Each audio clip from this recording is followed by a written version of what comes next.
Another episode of Direct Edition. This week, as ever, we've got 5 brand new comics from the week's new releases. So if you stay exactly where you are, we'll bring you the world of new comics. This is Super Dinosaur issue number 2. Now this is Robert Kirkman's new title for our younger friends, and it's really good fun. Think of it as like Ben 10 with a little bit more depth and dinosaurs, and it proves that Kirkman isn't your one-trick pony in that he only does gore and death. You know, zombies in The Walking Dead, very, very harsh situations, really tough character situations that he puts up there, or the Dayglow gore of Invincible, but this is a totally different tone, a totally different note, and really good fun, entertaining stuff, especially if you were like 12 or something. You will eat this up. Really, really good fun. Super Dinosaur issue number 2 is out this week. This is issue 66 of Green Lantern. We're up to part 7 of the War of the Lanterns, and while this is quality comic book writing and art, it's beautifully drawn. It's really dense in terms of all of the interconnections of all of the different characters. And so if you've been reading it, it's really paying off and it's really rewarding. But if you're a new reader trying to jump into this, you just might find it too complicated and you wouldn't exactly know where you are. And it doesn't mean that it's not good, it just means you should have picked it up a bit sooner. This is issue 66 of Green Lantern, and it's out this week.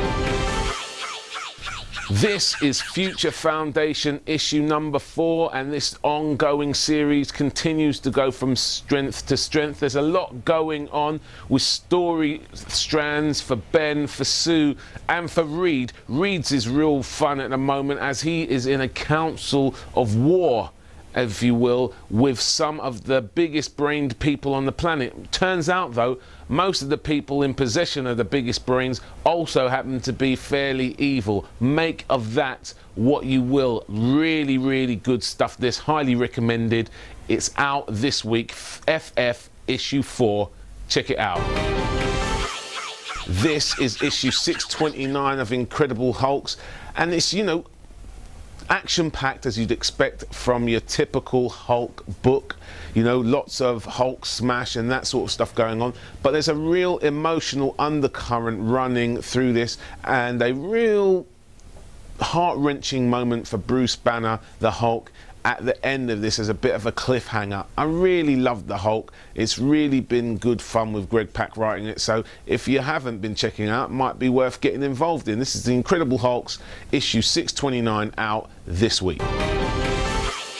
This is Last Mortal issue 1, brand new from Image Comics, and this was a real fun change from some of the books we normally read, in it's got really beautiful monochromatic art that we loved. Also, it's got a really interesting protagonist. It's a great debut set-up issue. We find our main protagonist, Alec King, just tortured by something that's gone down between him and his best friend. He's a bit of a scumbag. He lives in a freight container at the docks, and he has a taste for the poetry of Keats, so he's an interesting, conflicted character, and this has a great twist at the end that sends it in a direction that you just don't expect. And where issue 2 is going to go, I have no idea, but I know I'll have to check it out to find out where this one is going. Really enjoyed it, highly recommend it. This is Last Mortal issue 1, out this week.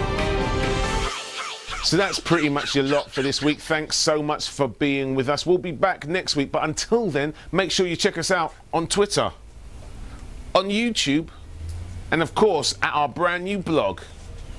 And make sure you get involved with our friends here at A Place in Space, who can hook you up with all of your comic book needs. Find them live and directly here on Shaftesbury Avenue, or check them out on their eBay store. There's the address. We'll see you next time. Until then, peace out.